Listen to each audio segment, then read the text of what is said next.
All right, here we go. Live stream number 3.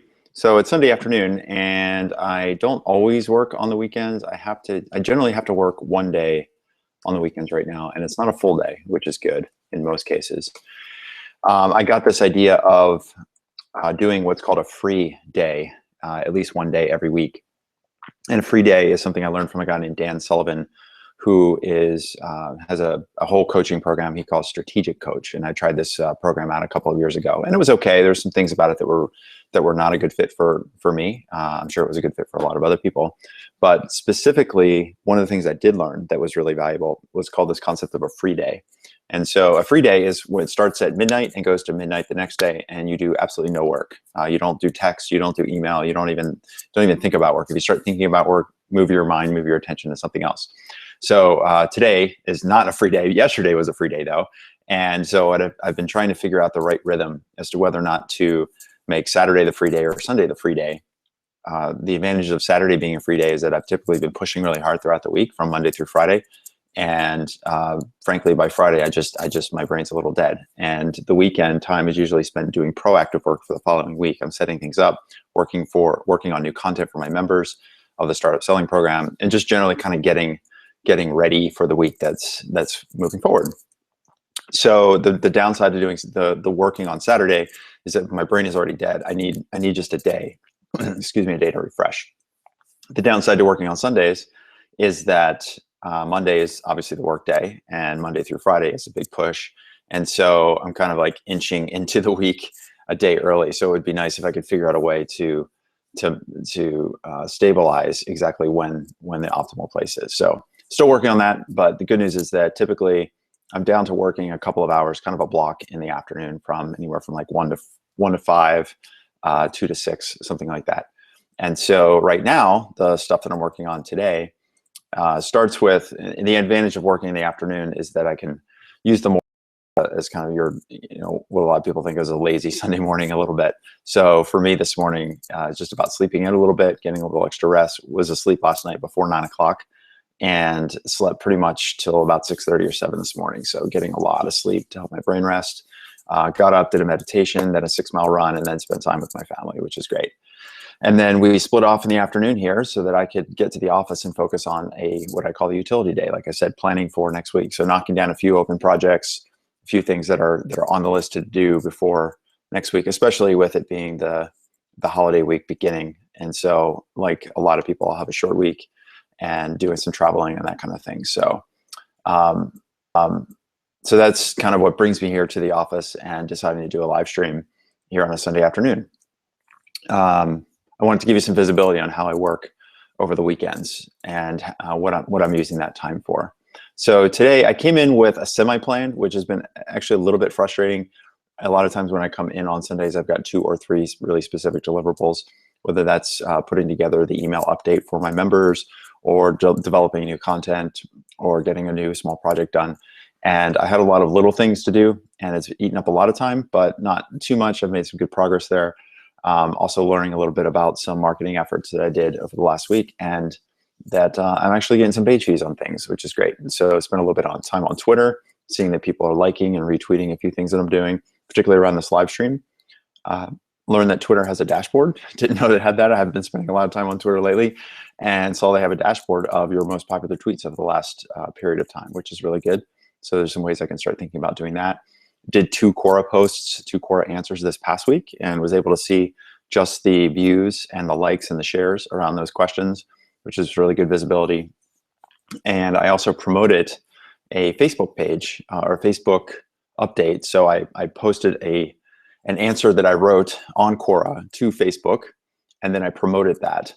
I spent like $10 just to see how many impressions I would get and if I got any likes and those kinds of things. And so turns out there's like 5 or 6 people that actually liked the post, the promoted post on Facebook. So some interesting kernels of learning there. I have to go in and see who actually liked them and if they're in my target market or not. So just kind of like developing some early view on how I want to do some marketing into the future, going into 2016, which is a big push for me. So a couple of other random things that I'm working on include Christmas gift decisions, like a lot of people, and some purchases. The other thing that I've been thinking hard about over the last couple of days in particular. So I did a 50-mile endurance run 2 weeks ago, and this is it's called an ultra if you're not familiar with that kind of running. So I've long done endurance events, mostly triathlons. I've done some long distance swimming. And so this year I did my first ultra, a 50-mile run, which was 2 weeks ago.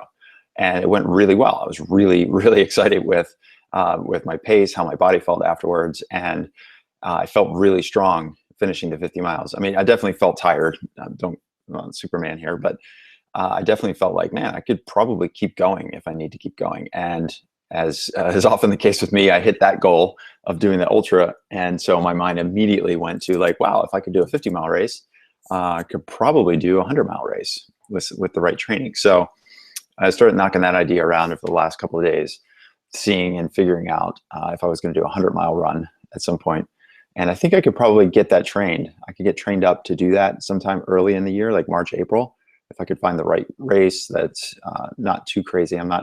There's a couple of really, really big 100-mile runs every year. One is called the Western States, which is a 100-mile run from Tahoe down to Auburn. And it's requires you have to qualify for that with certain times. You have to do community service, and then all of that gets you into a lottery. So there's some people that have been trying to get into Western States now for 10, 12 years and still haven't gotten in. So, I mean, that's like the equivalent of the Hawaii Ironman in triathlon world, is to get into that race.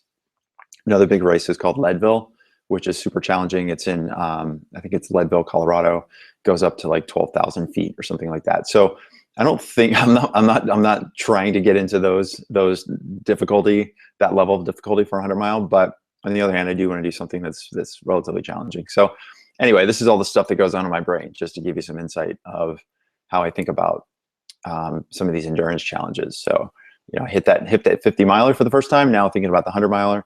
And then separately, I've been noodling for the last couple of months on my own endurance challenge, my own endurance event that I would personally put together and do just basically for myself. And I've been calling it the California Challenge, or the California Endurance Challenge. And that would include a 10-mile swim, a 1,000-mile bike, and then a 100-mile run, and do that in a very compressed period of time. So like over a week or a week to 10 days.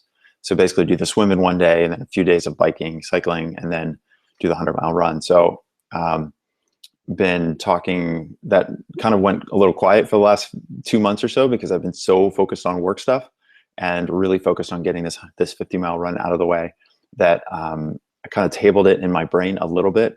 I still wanted to do it, just didn't spend a lot of mental energy on it because it wasn't the number one focus right now.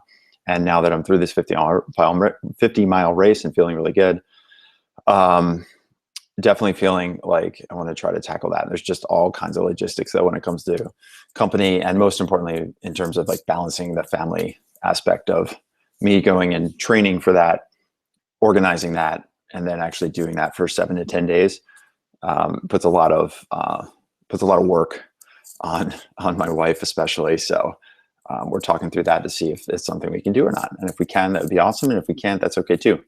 We'll figure out a way to help me feel like I'm advancing. So, so yeah, the last thing I'm working on today is, and just kind of like evolving some thinking over the last couple of days, is thinking about different kind of like small personal projects over the next week or two.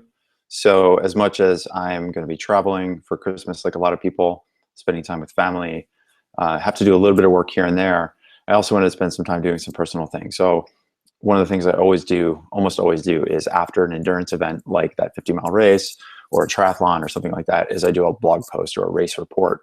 And I've yet to do that. And I've found that the longer I wait to do one of these race reports, the less likely it is. It's the law of diminishing intent. And so it's important for me to kind of recap what I've done. It feels really good to write down and show and to share with other people my journey on that particular event. So I do want to get that blog post done. I've got kind of a draft written out. I've got some video and those kinds of things. I just need to pull it together. It'll probably take about 2 hours to do that. So that's actually a big thing. And then secondly, just having a book or two to read outside of business stuff that I always do. So I'm reading right now a book called 1491, which was recommended to me by my father-in-law. It's about America prior to the colonization. It's really interesting learning about Native American civilizations and populous the continents were prior to Europeans getting here, and the advancements, and actually, frankly, how modern the civilizations were here before we got here. So learning about that, that's been a nonfiction book. And then another book that I wanted to pick up and finish reading is, what is it called now? I've got it in my bag. Oh, The Selfish Gene, Richard Dawkins. So I started reading that a few months ago, and I didn't get a chance to finish it yet. So that's another book that I've been wanting to read, and I was enjoying it. I just kind of put it all to the side because I got busy and tired with some other things. So also thinking about a novel of some kind. So definitely enjoy Steinbeck. Read lots of his books, listens to a lot of his books on audio. Also enjoy Kurt Vonnegut as well. So I'm thinking about picking up one of those books as a novel, as a fiction book to read. So that's it. That's today. That's what I'm working on. You can see the clocks behind me.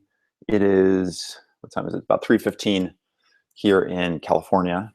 And I've got, about another hour or two. I got my wife and my son are at a birthday party, one of my son's friends from school. So they're doing that, and then they're going to come pick me up as soon as that party's over. So thanks for watching. That's me today, stuff that I'm working on. Probably be back tomorrow. We'll see. I'm in San Francisco for the day, doing some meetings and things, which I'm excited about. I'll have to figure out how to do a live stream from there. Maybe I'll just figure out how to do something while I'm there, just to keep the momentum going. So, all right, if you made it this far, thanks for watching. If you didn't make it this far, maybe next time. Talk to you soon.